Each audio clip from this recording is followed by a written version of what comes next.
Hollywood has always had a strange relationship with medicine. If you look closely at the way this town treats its stars when they start to crack under the pressure, you start to see a pattern that feels too familiar to ignore. It isn't about one evil doctor slipping from death scene to death scene like a villain in some noir mystery. It's about a role, a type of doctor, that keeps showing up in the background of tragedy. The doctor whose job is less about protecting the human being and more about protecting the image, the schedule, and the money wrapped around that human being. Back in the old studio days, this figure was usually called the studio physician. It sounded respectable, almost comforting. A doctor hired by the studio to look after their stars. But buried under that title was an unspoken job description. Keep the talent working, keep the machine running, and don't be the one who shuts down $1 million production because a star says they're exhausted, in pain, or falling apart inside. If a doctor's paycheck came from the studio, everybody understood where their real loyalty lived. You can see that tension playing out in the story of Jean Harlow. In 1937, she was MGM's Golden Girl, the original blonde bombshell, only 26 years old and in the middle of shooting Saratoga. When she got sick on set, it didn't look like something that would end a life. Nausea, swelling, fatigue, pain. The studio doctor reportedly chalked it up to flu and gallbladder issues and sent her home to rest. For days, she was treated under that assumption, while the studio tried to figure out how to keep the picture on track. By the time anyone realized something was deeply wrong, it was too late. She was in acute kidney failure, and in 1937, there was no dialysis, no transplant, no modern way to pull her back from that edge. Even if different decisions had been made earlier, medicine just didn't have the tools we have now. But the story still shows you something about the system. When a star gets sick, the first instinct isn't always stop everything. It's, how do we keep this going? Fast forward a couple of decades and the pattern shows up again in a more modern chemical form with Marilyn Monroe.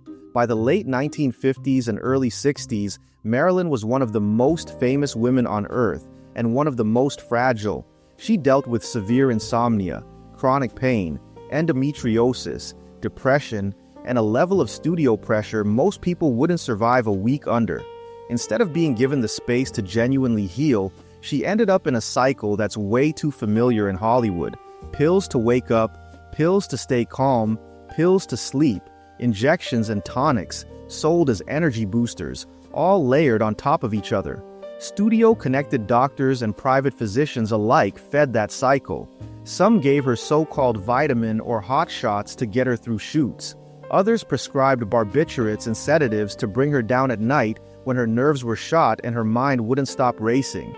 The exact contents of every injection she ever received aren't neatly documented, so anybody who tells you they know every ingredient is lying. But the big picture is clear.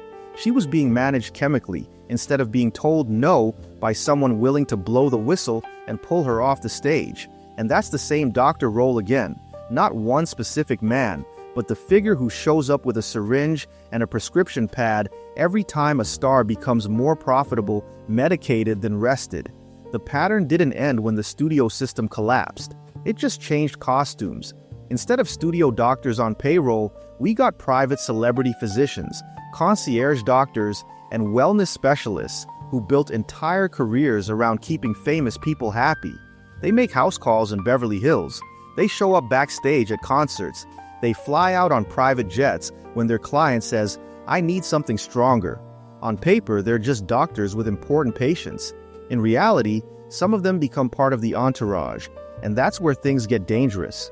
By the time Elvis Presley died in 1977, his doctor, George Dr. Nick Nicopolis, had been prescribing him such enormous quantities of drugs that the state medical board eventually went after his license.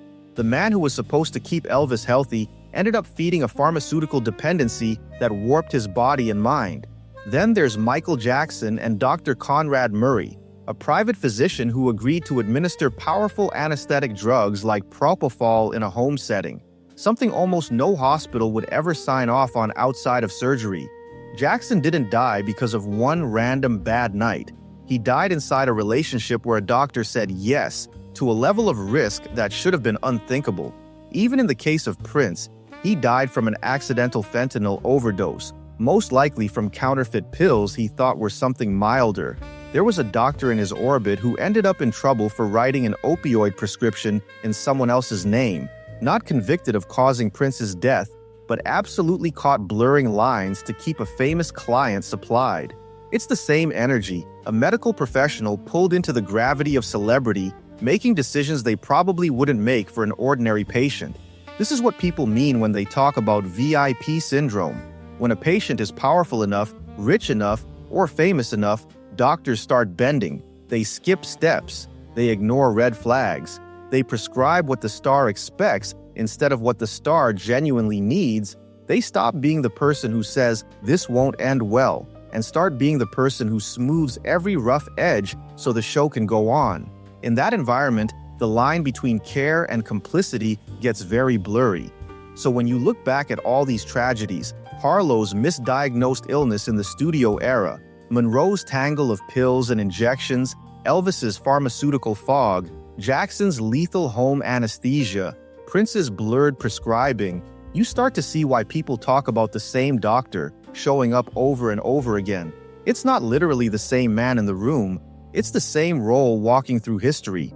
The same type of doctor built by the same pressures, the same money, the same unspoken rule that the needs of the production or the persona outrank the needs of the human being underneath. Hollywood doesn't just create stars, it creates the ecosystem around them.